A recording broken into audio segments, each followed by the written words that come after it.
나단의 계책이라는 제목으로 하나님 말씀을 나누도록 하겠습니다. 여러분, 나단과 다윗 두 사람이 어떻게 보면 성경에서 다윗의 이야기에 있어서 그 사무엘 이후에 이 하나의 믿음의 귀한 그 동역을 같이 해온 것으로 저는 이렇게 이해를 했습니다. 11절부터 이 전반부에 보시면 이제 나단이 계책을 세우는 장면이 나오죠. 계획을 세워서 이 선지자입니다. 선지자는 그냥 우리가 알기에 단순하게 하나님 말씀을 받은 후에는 그 말씀 그대로 선포하면 되는 거죠. 그렇게 그냥 단순하게 자신의 그 사명을 감당할 수도 있지만 아마도 하나님께서 나단에게 주신 이 사명은 굉장히 조금은 독특한 특수 사역이었던 것 같습니다. 무엇이냐면 누구의 선지자입니까? 왕에게, 특별히 다윗 왕에게 하나님의 말씀을 선포해야 하는 그런 위치에 있었던 사람입니다. 여러분, 성경에 보면 대다수의 선지자들은 굉장히 악한 왕들, 하나님의 말씀 되게 안 듣는 그런 왕들에게 계속 말씀을 전하면서 핍박받고 미움받고 괴로움 당하고 그런 모습들이 보이는데, 이 나단은 이게 어쩌면 좋은 이 군대 용어로 꿀보직이라고 하죠. 정말 좋은 왕을 만나서 좋은 왕에게 말 잘 듣는 왕에게 하나님의 말씀을 전하는 입장이기에 어찌 그냥 선뜻 보면 나단이 굉장히 좀 사역하기가 수월했을 것이다 라고 여겨집니다. 그런데 여러분, 한번 생각해 볼 필요가 있습니다. 말 잘 듣는 아이를 계속 또 말 잘 듣는 아이로 키우는 그 선생님의 그 부담감은 이루 말할 수 없다라는 걸 여러분들이 다 아실 겁니다. 차라리 말도 안 듣고 문제가 많은 그 학생들을 지도하면 막 두들겨 패기도 하고 막 막말도 하고, 그러다가 조금씩 아이가 좋아지면 보람도 느끼고 그러지 않겠습니까? 네, 제가 봤을 때 나단 선지자가 맡은 이 역할이 쉽지 않은 일이었을 거라 저는 그렇게 이해를 하게 됩니다. 그 나단을 보시면 여러분도 아시다시피 다윗이 이 우리아의 아내 밧세바를 빼앗고 그 우리아를 죽이죠. 큰 범죄를 저지른 다윗 왕. 이 포지션이 굉장히 애매합니다. 악한 왕이지만 하나님께 기름 부음 받은 왕이고, 그런데 또 그가 큰 악을 저질렀습니다. 그러한 다윗 왕을 일깨워서 회개시킨 선지자의 그 일은 쉽지 않은 일이었을 것입니다. 그때 아주 기가 막힌 비유로 다윗을 지적했죠. 이게 하나님께서 가르쳐주신 메시지였을 것입니다. 한번 읽어봐야 되겠죠. 사무엘하 12장 1절부터 4절까지인데 제가 한 절씩 교독해서 읽어볼까요? 제가 먼저 읽어보겠습니다. 여호와께서 나단을 다윗에게 보내시니 그가 다윗에게 가서 그에게 이르되 한 성읍에 두 사람이 있는데 한 사람은 부하고 한 사람은 가난하니 가난한 사람은 아무것도 없고 자기가 사서 기르는 작은 암양 새끼 한 마리뿐이라. 그 암양 새끼는 그와 그의 자식과 함께 자라며 그가 먹는 것을 먹으며 그의 잔으로 마시며 그의 품에 누움으로 그에게는 딸처럼 되었거늘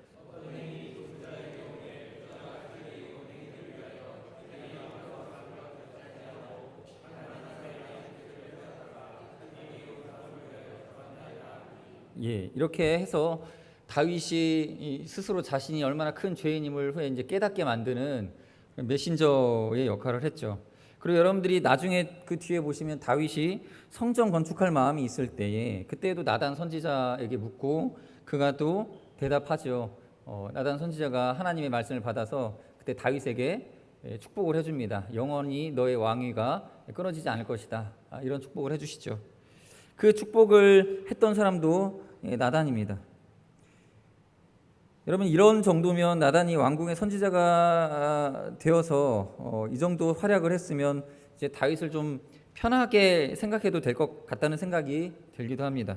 그러나 오늘 본문을 보면 전혀 그렇지 않은 것은 물론 오히려 다윗 왕을 굉장히 어려워하는 모습을 보여주고 있습니다. 여러분, 누군가 나에게 직언하고 쓴소리하고 가슴 아프게 할 수 있는 말을 하는 사람이 딱 한 명 있다고 생각을 해보세요. 그 사람은 항상 내 옆에서 나에게 쓴소리가 됐건 뭐 단소리가 됐건 무조건 하나님의 말씀을 지적하는 한 사람이에요. 그러면은 물론 믿음이 있는 우리 성도님들께서는 귀한 분이시다라고 여기고 사랑하고 아끼고 축복할 것입니다. 그런데 성경에 보면 이 선지자들 대부분 어떻습니까? 왕에게 미움받습니다.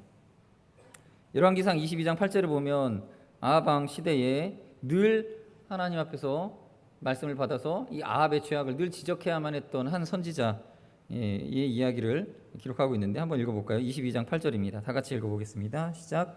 이스라엘 왕이 여호사밧 왕에게 이르되 아직도 이몰라의 아들 미가야 한 사람이 있으니 그로 말미암아 여호와께 부를 수 있으나 그는 내게 대하여 길한 일은 예언하지 아니하고 흉한 일만 예언하기로 내가 그를 미워하나이다. 여호사밧이 이르되 왕은 그런 말씀을 마소서. 여러분 딱 한마디로 표현하는 거죠. 미워합니다. 미워해요. 하나님의 말씀을 전하는데 지금 여기 나오는 이 왕 누굽니까? 아합 왕 아닙니까? 이름도 거론하지 않아요. 성경에서. 나쁜 왕이라서 이름도 얘기하지 않는데 자기가 늘 하는 짓이 하나님 앞에서 범죄한 일이니까 늘 듣는 얘기가 회개하라는 얘기밖에 더 되겠습니까? 잘못했으니까 재앙이 있을 것이야. 늘 그런 말씀이 증거될 수밖에 없죠. 누구 잘못입니까? 자기 잘못이에요. 자기 잘못. 자기 잘못인데 늘 흉한 일만 예언한다고? 그러니까 자기 잘못에 대해서 자기 잘못에 대한 이야기를 직언하는 사람을 되려 미워하죠. 이거 우리가 깊이 적용해 볼 필요가 있습니다. 성경을 읽을 때마다 마음이 찢어지고 뭔가 죄책감 때문에 못 읽겠어요. 또 설교를 들으러 와서 설교를 듣는데 듣기가 못 듣겠어요. 왜 그러죠? 기분이 나쁘니까. 기분이 나쁘다는 얘기는 뭡니까? 회개할 일들이 있다라는 얘기예요. 좀 단순하게 생각하시면 좋을 것 같습니다. 우리 성도님들께서도 하나님의 말씀을 읽거나 묵상할 때 내가 읽고 나서 은혜가 안 돼요. 무슨 얘기일까요? 말씀이 잘못됐습니까? 물론 설교자가 설교를 잘 못했을 수도 있겠지만 이 오늘 본문에 제가 방금 읽은 말씀을 토대로 생각해 보면 내 잘못일 수도 있거든요. 내가 정말 삐뚤어져 있기 때문에 말씀의 은혜로 다가오지 않고 또 회개할 마음이 없기 때문에 여전히 듣기 싫은 말이 될 수밖에 없는 것입니다. 여러분 이렇게 말을 하는 목회자나 설교자 또는 선지자의 입장을 한번 생각해 보시기 바랍니다. 어떤 때는 쓴소리도 하고 또 어쩔 때는 하나님의 말씀 가슴 깊이 새겨지도록 가르쳐야 하는 관계에서 성도를 대하는 이 목회자의 심정이 어떨지 한번 생각해 보시기 바랍니다. 차라리 저는 어쩔 때는 제가 어떤 권고나 권면의 말씀을 들을 때 말 안 듣고 그냥 가볍게 여기는 성도들은 오히려 편할 수가 있어요. 가볍게 들으니까 부담이 안 되는 거예요. 저도 그냥 농담같이 얘기할 수도 있고 그런 분들이 오히려 편할 때가 있습니다. 근데 나단의 입장에서 보면 다윗은 진지하게 듣거든요. 하나님의 말씀을. 굉장히 부담스러웠을 거라고요. 그 부담스러운데 또 다윗이 잘못한 부분들이 있어요. 그러니까 다윗은 대체로 선한 왕이고 지혜로운 왕인데 그런 그를 또 잘못된 부분을 지적해야 되는 이 입장은 굉장히 힘들고 부담스러운 위치가 아닐 수 없습니다. 차라리 말 안 듣는 백성이나 또 어떤 지도자였다면 거봐 내가 뭘 했어 그때 말했던 거 안 들으니 그렇게 됐잖아 라고 하면서 속을 편하게 할 수도 있습니다. 우리가 여기서 깨달을 수 있는 것이 이 두 사람의 탁월함입니다. 다윗이 탁월하고 나단이 탁월합니다. 다윗은 자신이 기름 부음 받은 왕이고 탁월한 영적인 사람입니다. 스스로 그것을 알고 있을 거예요. 수많은 찬송시를 지으면서 하나님의 영이 자기 가운데서 떠나지 않기를 구했던 그러한 영적인 말 그대로 기도파 또 말씀파의 사람이었습니다. 그런 그는 그 모든 칭찬을 받던 지금도 칭송을 받고 있는 그런 신앙이지만 하나님의 말씀은 선지자를 통해 듣고 제사는 제사장을 통하여서 드렸습니다. 찬양은 레위인들을 통해서 전쟁은 장교들을 통해서 진행했습니다. 다윗은 자신이 부여받은 이 왕이라는 권위를 가지고 이것저것 자기 마음대로 하는 것이 아니라 자기 자신을 다른 영적 권위의 아래에 두었다라는 점이 우리가 본받아야 될 점입니다. 사울 왕은 그렇지 못했죠. 사울 왕은 어땠습니까? 자기가 제사를 드려버리고 말 안 듣는 자기 편이 아닌 것 같은 제사장들은 도액이라고 하는 자기 신하시켜 다 죽여버리고 80명이나 되는 그 제사장을 따라 죽이지 않습니까? 자기 마음대로 권력을 휘두르던 사람이었습니다. 그에 반해 다윗은 굉장히 탁월하죠. 인정하는 겁니다. 선지자가 말하면 듣고 제사장이 제사를 드리도록 제도를 바꾸고 제사장의 권위 아래 질서 있게 예배가 드려질 수 있도록 그렇게 개혁을 했던 왕입니다. 또한 반면에 나단이라는 선지자도 대단합니다. 그런 왕에게 계속 하나님의 말씀을 전하는 위치에서 지속적으로 하나님의 말씀을 전하였고 다윗의 그런 질문에 하나님의 말씀으로 대답하였습니다. 오늘도 이야기에 나단이 다윗에게 대묻죠. 아도니아가 왕이 되었다라고 하는데 왜 그것을 저에게 말씀하지 않으셨습니까? 무슨 얘기입니까? 다윗은 늘 중요한 것에 대해서 하나님한테 물을 때에 특별히 선지자 나단을 불렀다라는 얘기입니다. 그에게 이야기를 하고 결정하게 했다라는 것이죠. 그러니까 지금 나단이 의아해하는 태도로 대답하는 것이죠. 아무튼 지금은 아도니아의 반역을 지금 강조하기 위해서 그렇게 얘기했죠. 이 두 가지가 참 힘듭니다. 자기에게 주어진 다윗의 위치에서 다윗의 삶을 살아가는 것도 힘들고요. 나단도 나단의 위치에서 이 삶을 감당하는 것이 쉽지 않습니다. 그런데 이 두 가지를 다 잘 했습니다. 두 사람이 잘 했습니다. 그래서 이 이스라엘의 평화가 있었죠. 다윗은 자기에게 주어진 절대적인 그 권력으로 이것저것을 자기 뜻대로 한 것이 아니라 하나님의 질서가 자신의 권력을 통해서 백성들에게 잘 전달되게끔 하나님의 통치가 되게끔 충성스럽게 일을 했고, 나단도 그러한 하나님의 자기에게 주신 왕에게 하나님의 말씀을 전하는 그 권위를, 절대적인 권위를 가지고 왕 근처에서, 쉽지 않겠죠, 왕 근처에서 계속 그 사역을 지속했다라는 것입니다. 이 충성스러움이 우리에게 필요한 것입니다. 이 두 가지가 우리의 삶 가운데 때때로 이겨나가야 하고 우리가 극복해야 될 걸림돌이 되기도 합니다. 다윗처럼 마음을 낮춘다라는 것은 우리가 겸손에 대해서 많이 공부하였기 때문에 따로 짚지 않겠습니다. 동시에 여러분, 나단과 같은 선지자적 사명이 있음을 여러분 명심하시기 바랍니다. 절대적 권위가 있습니다. 왕 앞에서 그 권력의 크기로는 비교할 수는 없었겠지만, 그러나 하나님이 부여해 주신 하나님 말씀을 증거하라고 하는 선지자적 사명을 나단은 철저하게 지켜나갔습니다. 여러분, 동일하게 우리도 적용할 수 있습니다. 여기 계신 우리 모든 성도님들은 다 아버지이고 어머니로서 영적 권위가 있습니다. 그것들이 하나님께서 부여해 주신 것입니다. 여러분들이 자녀들이 혹시 대우해 주지 않는다고 해도, 또 인정해 주지 않는 것 같은 느낌을 받아도 아버지로서 감당해야 될 리더십을 발휘해야 되십니다. 그게 쉽지 않습니다. 자녀들이 말 안 듣잖아요. 별로 존경하지도 않고, 그리고 때로는 나도 어리석기 때문에 잘못 선택을 하거나 잘못된 말을 할 수도 있습니다. 그러다 보면 스스로 권위를 잃고 때로는 아버지 역할을 하기가 힘들기 때문에 마음 한켠에 이걸 내려놔 버릴 때가 있습니다. 그러나 그게 쉽지 않기 때문에 기도해야 된다는 것을 우리는 깨닫고, 기도하며 또 열심히 성경을 읽으며 그러한 그 역할을 감당할 수 있도록 은혜를 구하고 있죠. 여러분들 직장에서도 하나님께서 그 포지션에 부여하신 영적 권위가 있습니다. 그 역할을 하셔야 됩니다. 때로는 미움받고 비웃음 당해서 또 낙심이 오기도 하지만, 하나님이 부여해 주신 절대적 권위가 여러분들의 직장과 직업에, 하시는 사업에 있습니다. 그때 정직과 성실로, 그리고 하나님의 특별한 도우심의 은혜들로 무장해야 되겠죠. 그래서 더 기도해야 합니다. 같이 일을 하다 보면, 사업을 한다든지 직장 생활을 하다 보면 직장 동료들이 야, 너만 거룩하냐? 너만 기독교인이냐? 아니, 너만 기독교인이라서 예수 믿는다고 해서 그렇게 따로 놀 거냐? 이런 동료들의 눈치를 받다 보면 적당히 어울려 주기 위해서 어느 정도 타협선에 서서 일을 하시는 분들도 계신 줄로 압니다. 때로는 술자리에 같이 가셔야 하고, 그곳에서 또 어떤 분위기를 맞춰줘야 되고, 이럴 때가 반드시 있죠. 그러나 여러분, 그렇다고 해서 여러분에게 부여해 주신 하나님의 절대적 권위가 사라지고 없어지는 것은 아닙니다. 그 위치에서 하나님께서 우리에게 기대하시는 것을 이룰 수 있도록 하나님 앞에 담대한 마음으로 기도하셔야 됩니다. 저도 저 자신을 위해서 그렇게 기도합니다. 어떤 일을 잘 못하고 실수하고 그러면 자존감이 낮아질 때가 있습니다. 내가 목사인가? 그래도 담대하게 기도하는 게 이겁니다. 하나님이 저를 명색이 대아현교회에 부목사로 세워주셨는데, 이렇게 기도하죠. 성도들 기도 제목 듣고 기도해 주겠다고 약속했는데 하나님 변화시켜 주십시오. 제가 제 체면을 위해서 하나님 앞에 기도할 때가 있습니다. 어떤 성도가 아프다고 해서 기도해 달라고 부탁해서 제가 기도해 드리겠습니다 하고 이렇게 약속하고 또 그 자리에서 기도도 해줬는데, 어떤 성도 보면 계속 골골백년이면 제가 체면이 안 서잖아요. 그래서 그때 하나님 또 기도합니다. 주여, 저 목사입니다. 저 목사 맞습니다. 제발 이럴 때뿐만 아니라 설교 시간에도 하나님 은혜 좀 끼치게 해주십시오. 하나님 제 기도 들어주셔야 됩니다. 하나님이 저 여기까지 끌고 오셨습니다. 책임을 누구에게 돌리고 있는 거죠?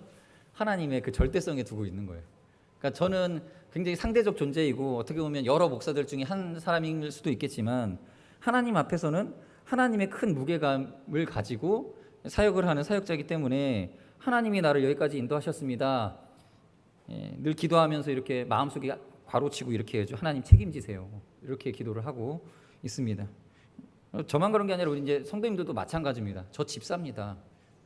저 장로입니다. 저 권사입니다. 또 저 성도입니다. 세례 받았습니다. 저 하나님 믿는 사람입니다. 라고 하면서 하나님이 여기까지 저를 인도하셨지 않습니까? 그렇게 하나님을 낯뜨겁게 하는 기도로 간구하면 하나님 들어주시지 않겠습니까? 우리 자신의 위치에 대한 수용이 먼저 있어야 됩니다. 족장들, 여러분들 이 족장 시대 때 아브라함, 이삭, 야곱 이런 족장들이 양측이었습니다. 양측입니다. 당시 애굽이라는 대도시에서는 사람들이 이 목축업을 부정하게 여기는 그런 직업이죠. 근데 그 직업에 대한 거부감이 전혀 성경에는 나와 있지 않죠. 요셉은 종으로 팔려가서 옥중 총무를 하고 또 그 종으로 팔려가서 가정 총무를 하고 있었습니다. 그러나 자신의 포지션에 대해서 불만을 품지 않았습니다. 그냥 그 있는 자리에서 잘했죠. 인정받고 하나님의 함께하심, 임재하심을 다른 사람들이 느끼게 만드는 그런 탁월함을 가지고 사역을 했습니다. 여러분, 우리는 우리 포지션의 문제가 아니라 하나님이 여기까지 인도하셨다라는 그 하나님의 그 절대적 권위 앞에서 부여받은 지금 내가 하는 일에 대한 사명감을 가지고 있으셔야 됩니다. 그래서 기도가 바뀌어야 되죠. 주님, 제가 어쩌다 보니 여기까지 왔습니다. 이게 하나님 뜻입니까?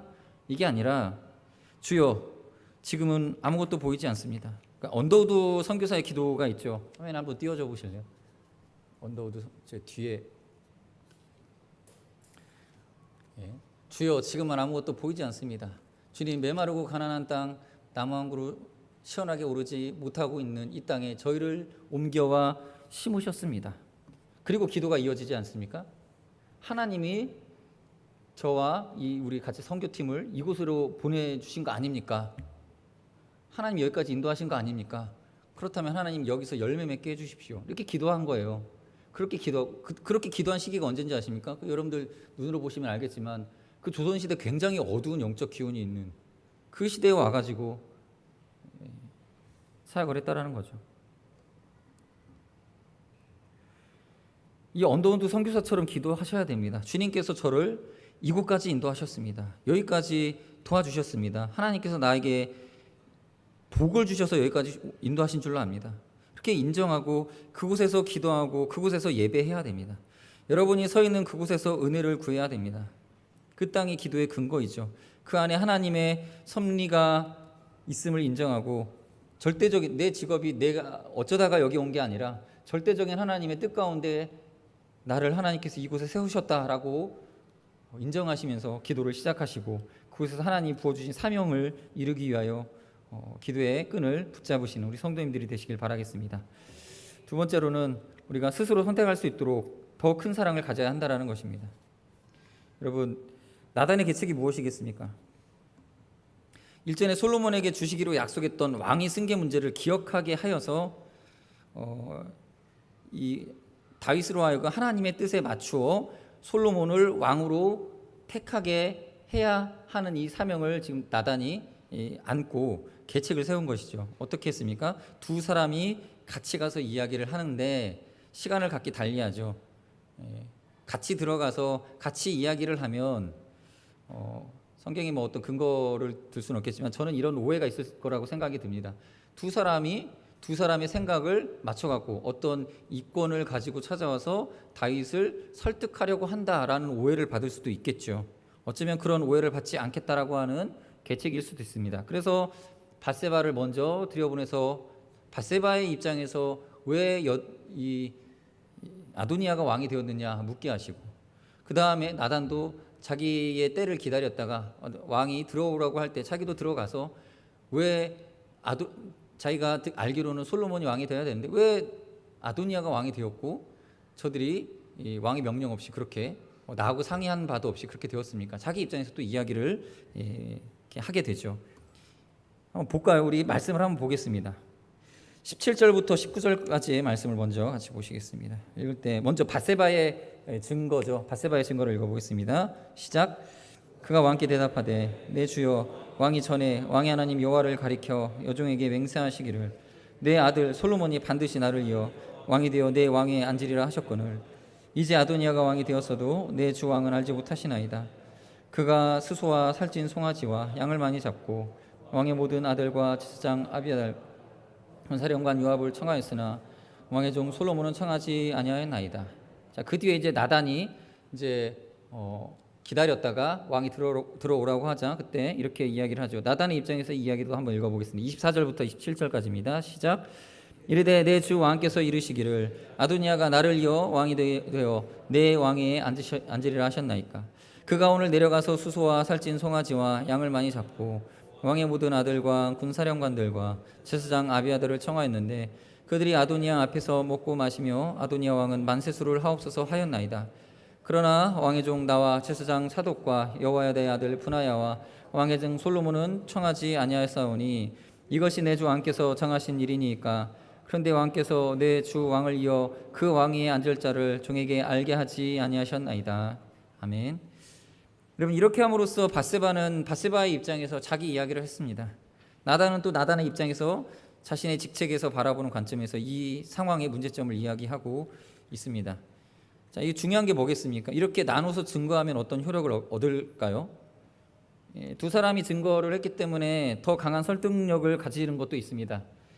이것도 무시할 수 없는 사실이죠. 그런데 그보다 더 중요한 게 뭐냐면 판단을 왕이 직접 할 수 있도록 하게 하는 장치가 되는 것입니다. 두 사람이 찾아와서 왕을 막 설득하는 그런 게 아니라 두 사람이 각각의 입장을 앞뒤로 해서 전하고 왕이 스스로 판단하게끔 판단을 왕에게 올린 거죠. 이게 나단의 지혜였습니다. 선지자로서 하나님의 뜻을 순종하게 하는 것이 참 중요합니다. 어떨 때는 맞는 말인데 듣고 순종하면 좋겠는데 누군가가 내게 어떤 말을 할 때도 어떤 맞는 말인데 듣기가 싫을 때가 있어요. 근데 자녀가 시험 기간이 돼서 시험 기간 공부 좀 해야 되겠다. 그래서 게임의 유혹을 잠시 접어두고 또 몸이 피곤해서 잠자고 싶은데 잠자고 싶은 유혹을 이겨내고 딴짓하고 싶은 유혹들을 이겨내고 이제 막 공부를 하려고 책상에 앉았습니다. 그래서 이제 책을 펴고 이제 문제집의 첫 문제를 이제 풀어보려고 하는 순간 밖에서 엄마가 큰 목소리로 이야기를 하죠. 야, 딴짓하지 말고 공부해. 시험 기간이잖아. 공부 좀 하라고. 밖에서 이렇게 큰 목소리로 들려옵니다.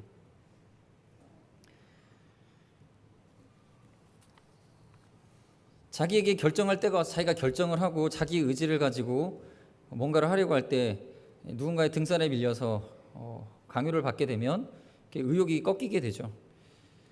그래서 이 선지자 나단도 아마 많은 경우 하나님 말씀을 증거할 때에 말씀대로 이 왕이라든지 백성들이 순종을 하면 큰 유익이 있는데 효과적으로 전달되지 못해서 불순종하게 될 그런 상황들을 많이 겪어봤을 것입니다. 그렇기 때문에 더욱더 신중하고 더 지혜롭게 하나님의 말씀, 하나님의 뜻을 전달하기 위한 노력을 했을 것입니다. 여러분, 인정받지 못한 사람, 또 자기가 선택한 것에 대해서 자기 스스로 결정 내린 것에 대해서 그 결과를, 그 열매를 맛보지 못하게 막는 것 중에 하나가 뭐냐면 바로 이 강요죠. 당신 이렇게 해야 됩니다. 당신 이 길 걸어가야 됩니다. 강요를 하는 순간 자신의 선택이 사라져버리고 다른 사람의 강요에 의해서 자신의 선택을 다른 사람의 책임과 다른 사람의 영광에 빼앗기는 느낌을 받을 때 이 의욕이 꺾이고 불순종하는 태도를 갖게 되는 거죠. 아이들 중에 좀 발랄해 보이는 아이들이 있습니다. 굉장히 이렇게 까불이라고 하죠. 왈가닥하는 아이들이 있습니다. 그런 아이들이 마음 잡고 착한 일을 또 부모님 말씀에 좀 부응할 수 있는 그런 태도를 가지려고 할 때에 여전히 부모님이 학교 끝나고 돌아왔는데 꽈불이 왔네, 꽈불이 잘 지내다 왔어, 뭐 이런 식으로 대화를 하고 그런 식으로 아이를 취급해 버리면 이 아이가 자신의 선택과 자신의 그 의지를 가지고 자신의 성품을 결정하려고 할 그 시기에 이 불순종하고 또 부모님께 대한 반항심으로 그것이 오히려 역효과를 내는 경우들이 있습니다. 여러분, 선생님이 이뻐해주면 그 선생님의 바라보는 시각과 기대대로 자아를 형성해 갈 것입니다. 저는 그걸 믿습니다. 근데 그게 쉽지가 않습니다. 아이가 자기의 스스로 선한 선택을 하고 좋은 지혜로운 선택을 해서 그 지혜로운 선택의 결과를 자기가 맛보고 그래서 앞으로 나도 이렇게 잘 선택해서 좋은 사람이 되어야 되겠다라고 마음을 먹을 때에 그때의 부모의 역할은 무엇이냐? 인내가 필요한 것입니다. 아이가 스스로 선택해 나가는데 부모의 이러한 인내가 큰 작용을 합니다. 그러면 아이들이 때론 잘못된 선택을 합니다. 그거 지켜보고 기다려줄 수 있어야 됩니다. 굉장히 큰 인내가 필요합니다. 아이가 직접 좋은 것을 택하게 하고 더 좋은 것이 무엇인지를 판단할 수 있는, 그리고 자기가 책임져 볼 수 있는 그런 기회가 주어져야 이 아이는 바르게 성장할 수 있습니다. 그런데 부모의 욕심 가운데에 아이가 늘 잘못된 선택을 할 것 같아. 내가 가르쳐 줘야 돼. 그래서 아이의 잘못된 선택을 빼앗아 버리고 자기가 다 선택한 것을 아이에게 강요하게 되면 아이는 독립심을 갖지 못하게 되거나 혹은 반항심을 키우게 되는 것이죠. 어머님이 어렸을 때 저희 어머님이 맑은 아침에 갑자기 우산 가져가라고 할 때 말 안 듣고 그냥 나간 적이 있습니다. 학교 끝나고 나서 비가 억수같이 쏟아져 올 때에 우산이 없었습니다. 뭐 지금처럼 핸드폰이 있었던 것도 아니고 비 맞고 집에 왔습니다. 안 좋더라고요. 신발은 신발대로 다 젖고 책가방에도 물이 스며들어서 굉장히 안 좋았습니다. 그 뒤에 엄마 말은 들어야 되는구나, 그냥 이렇게 부모님 말은 좀 들어줘야 되는구나 라고 제가 판단했습니다. 여러분, 하나님의 말씀을 듣겠다 안 듣겠다 하는 것도 어쩌면 사람이 자기가 결정할 수 있는 분야인데 내가 말씀을 듣고 순종하겠다라고 결정한다면 큰 유익이 되지 않겠습니까? 사실 오늘 본문에서 다윗은 어떤 성품의 사람입니까?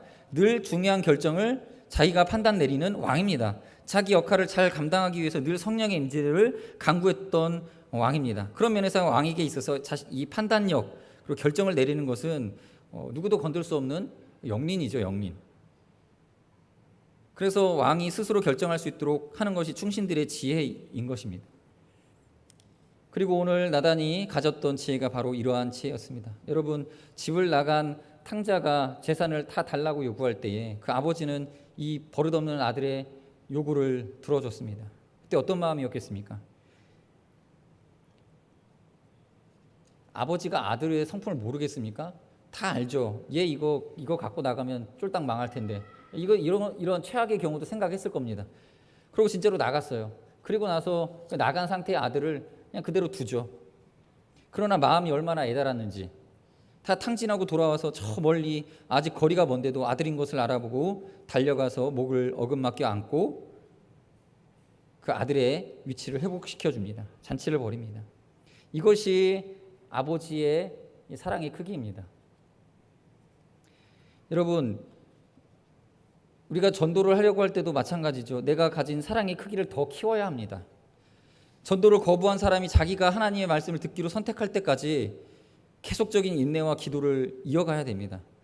그 사랑과 인내가 우리에게 필요합니다. 자기가 믿겠다고 판단을 내리도록 나는 어떻게 할 수가 없습니다. 그래서 전도를 하고 계속 전도를 하면서 기도를 합니다. 그러나 하나님, 그 사람이 믿게 해 주십시오. 이러한 기도가 계속 이어지고 하나님의 뜻이 이루어지려면 하나님과 함께 인내하셔야 됩니다.